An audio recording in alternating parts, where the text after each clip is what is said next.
wireless bell-nya itu kita menggunakan wireless-nya, kita memanfaatkan modul 433 ini. Jadi ada transmitter, ada receiver-nya. Terus kemudian nanti kita susun seperti ini. Ini sih baterainya baterai 9 volt itu yang kotak. Terus ininya harus 5 volt. Jadi kita pakai 785 atau nanti kita bisa juga pakai power bank yang 5 volt itu langsung, tapi nanti kita tidak pakai ini. Terus kemudian untuk transmitnya kita pakai yang TX-nya itu tadi ya, yang kecil ini. Terus kemudian kita menggunakan HT12 itu supaya nanti data yang dikirim itu berbeda-beda. Jadi misalnya ada orang bertetangga pakai produk yang sama, itu nanti ya data yang dari TX-nya itu tidak nyasar ke tetangganya. Jadi ketika kita ngebel A, nanti yang B ikut bunyi apabila kita tidak pakai yang tidak pakai 12E ini. Ini adalah OOK ya, on off keying. Jadi nanti untuk mata kuliah digital ya paling ini ya 8 bit ini on off-nya angka berapa, nanti yang diterima angka berapa. Terus kemudian nanti ya on off keying-nya ini, sinyalnya on off-nya itu kita akan dikirim melalui TX 433 ini yang kecil ini. Terus kemudian di sisi penerimanya itu nanti dia akan menerima, ini dikirimnya nanti kalau nggak salah 5 kali. Jadi ini akan menerima 5 kali di sisi penerimanya, di datanya itu masuk ke pin 14-nya, terus kemudian nanti HP12 ini yang decodernya ya, untuk ini tadi encoder, ini decoder, decodernya ini nanti ngecek bandingin dengan yang ada di sini juga, apabila sama maka VT-nya ini nanti aktif, jadi transistonya ini juga aktif. Kalau nanti beda ya berarti ini tetap low. Terus kemudian ketika aktif, jadi transistornya aktif, jadi nanti dia akan kasih input ke 555 ini timernya itu selama beberapa saat, nanti yang GV ini dia akan high juga. Beberapa saatnya itu ya tergantung ini ya, ini menurut step ya R5 sama C6 sekitar 5 detik. Nanti kalau begini kita akan diganti ya bisa beberapa detik tergantung resistornya sama C-nya. Terus kemudian ketika ini high, nanti ini si melodi ya, ini akan aktif. Terus ini itu 3,3, jadi mereka pakai SMR untuk 3,3-nya. Kemudian kalau aktif dia akan mengeluarkan bunyi gitu aja sih. Kalau ini amplinya ya, penguatnya. Terus nanti masuk ke speaker. Itu untuk yang wireless ya. Kira-kira untuk IC ya, ini kalau saya berikan.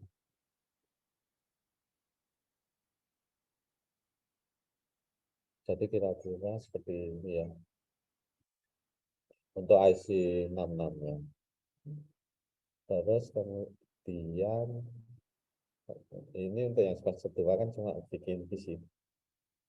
Semester 2 ya. Ini ada mikro juga ya. Ini PCB itu. Tapi untuk yang wireless band ini ya kayaknya mereka proyeknya cukup bikin PCB ya. Jadi terserah sih kalau dari rangkaian ini mereka mau generate sendiri pakai itu atau pakai total itu bisa beda, nggak harus sama ya. Jadi nanti mereka bikin wireless band. Nggak tahu kalau untuk kotaknya nanti bisa beli atau mau beli diganti. Kira-kira itu sih untuk PPA-nya yang jam dinding waktu itu ya. aslinya sih sebenarnya mau kita implementasikan seperti ini ya untuk nama waktunya. Terus kemudian WSBand.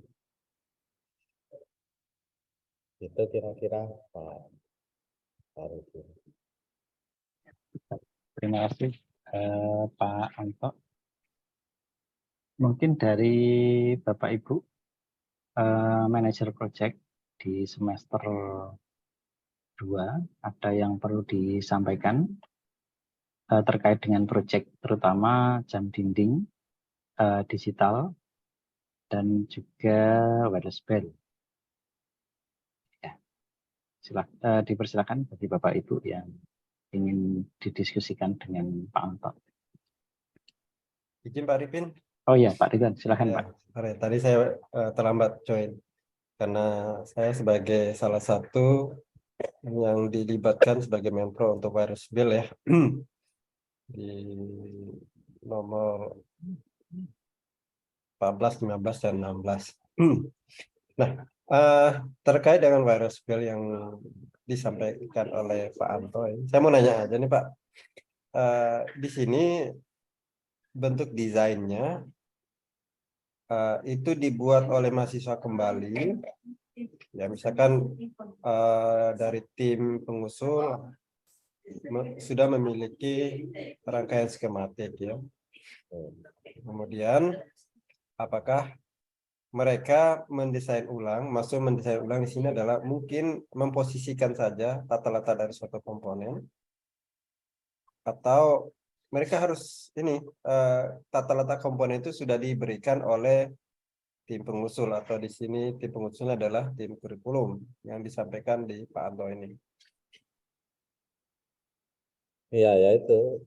Kita sebenarnya ingin memberikan kebebasan pada mahasiswa untuk desain PCB-nya. Tapi terserah sih, tergantung dari prodi ya.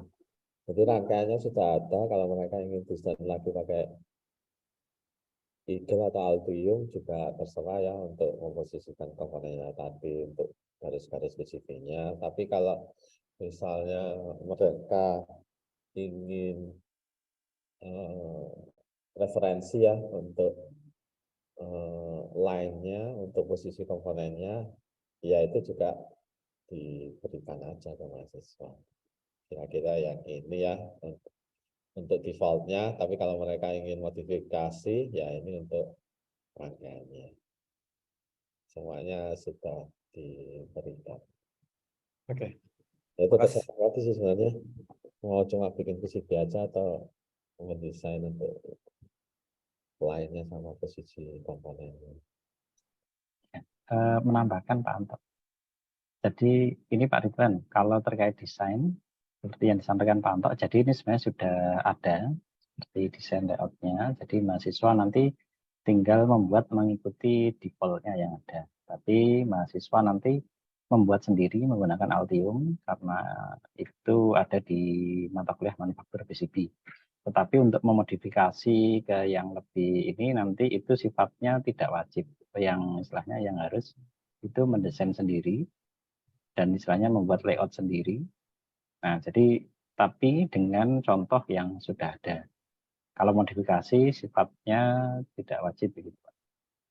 Mungkin itu tambahan saya Pak Ridwan. Ya, oke. Maksudnya dari prodi atau dari tim pengusul itu sudah memberikan skematik ya? Ya, sudah ada Pak. Jadi mahasiswa bisa dari skematik itu akan memposisikan tata letak komponen ya di PCB ya, kurang lebih seperti itu ya. Kalau gambaran saya, ketika mereka buat di Eagle atau di Altium yang kita pelajari, outputnya adalah PCB yang notabene-nya sudah terposisikan komponen-komponen yang akan terpasang. Sekaligus saya ingin tanya juga ini, apakah ada permintaan khusus dari prodi terkait dengan dimensi dari PCB yang diinginkan?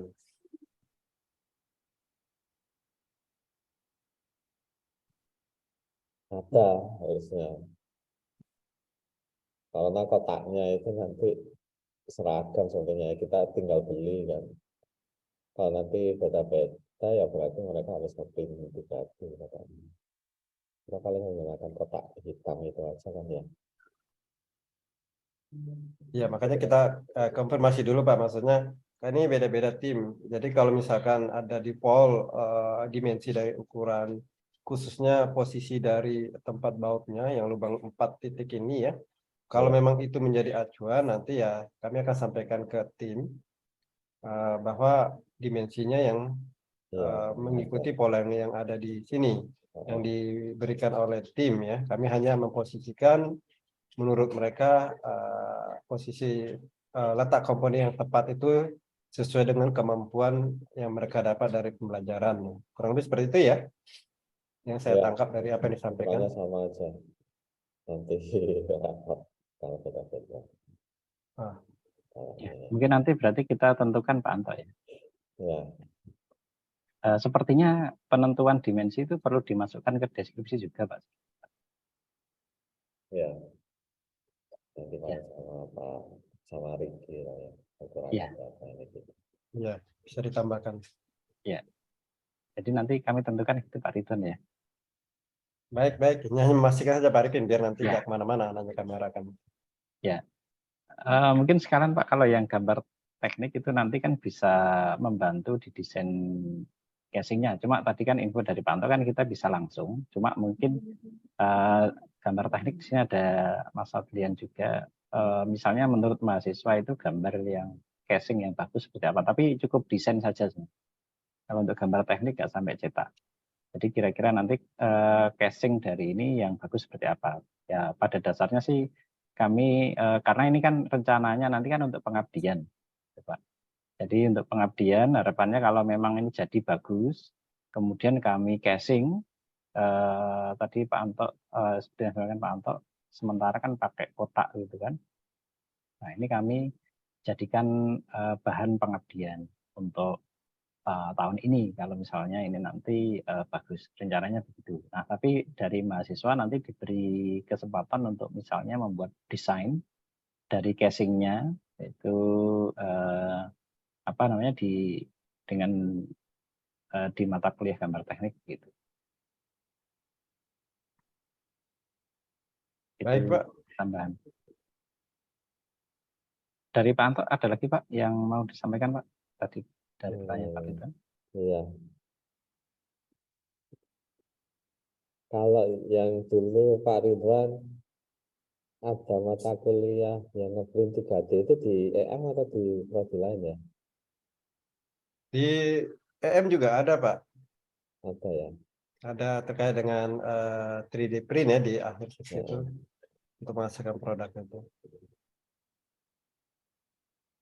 Tapi ya nggak tahu kalau ada waktu mungkin ya bagus-bagusan desain untuk menghasilkan PPL juga boleh sih. Tapi kalau nggak ada waktu ya tinggal beli yang kotak yang sudah jadi.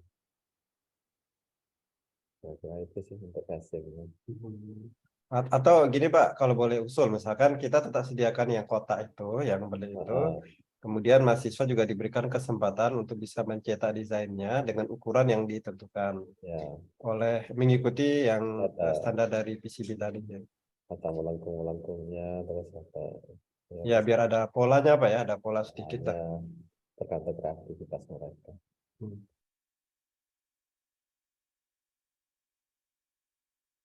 Gitu Pak Arifin. Oh ya, baik terima kasih Pak Ridwan. Pak Anto sudah cukup atau ada lagi Pak? Ya, itu aja sih. Ya, oke.